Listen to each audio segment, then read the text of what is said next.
Welcome back to Financial Cake, where we slice through complex financial topics to make them easy to digest. Today, we're diving deep into a subject that affects millions: the psychology of credit card debt and why it can feel impossible to pay off.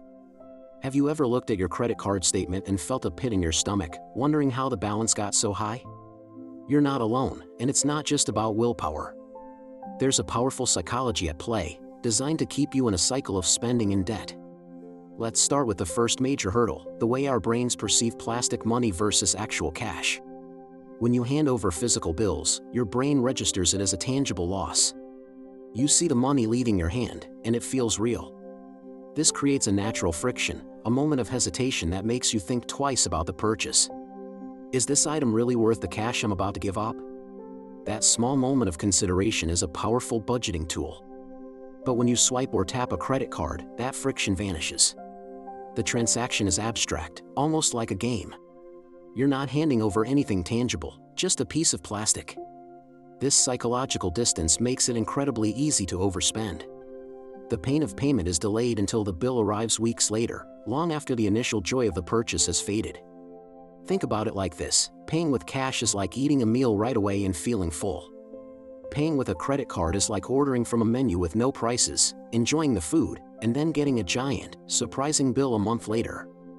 This disconnect is a well-studied phenomenon. Behavioral economists call it the pain of paying.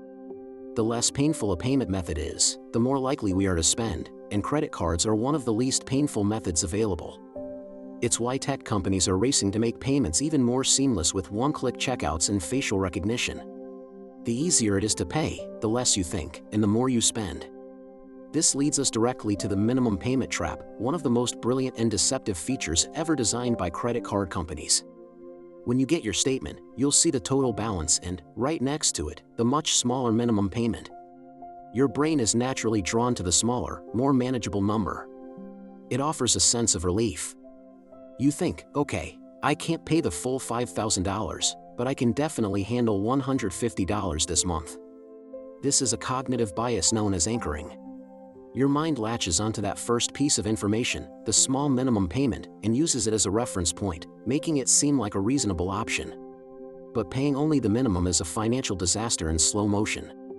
It's like trying to bail out a sinking boat with a teaspoon while a fire hose of interest is pouring back in. Let's visualize this.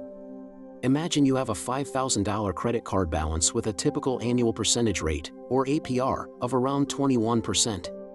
Your minimum payment might be calculated as 3% of the balance, which would be $150 for the first month. You pay the $150, feeling like you've made progress. But here's what happens behind the scenes. The interest for that month alone is about $87.50.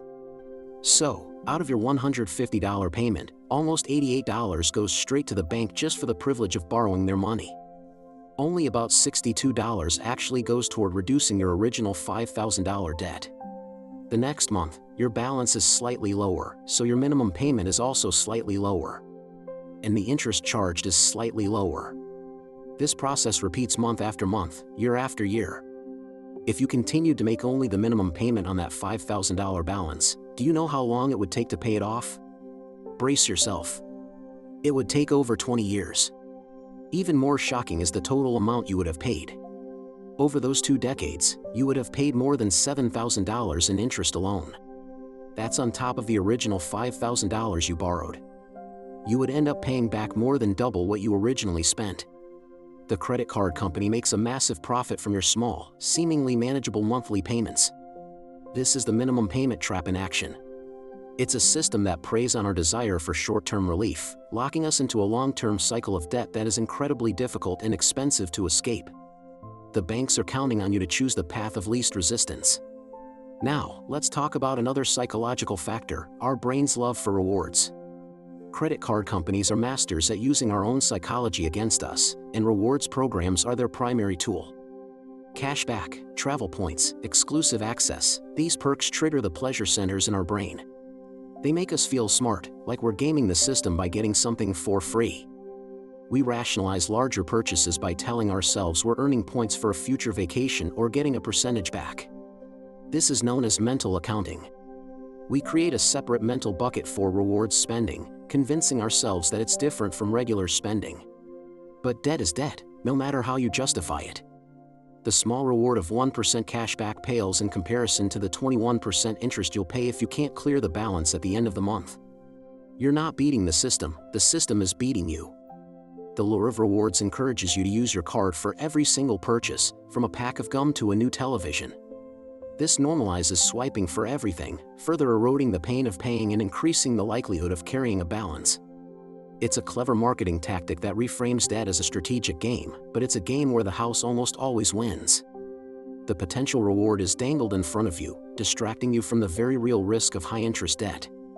So, how do we fight back against these powerful psychological forces? The first step is awareness. Understanding these traps is half the battle. You have to make the abstract feel real again. One powerful technique is to shift back to using cash or a debit card for your daily spending, at least for a while.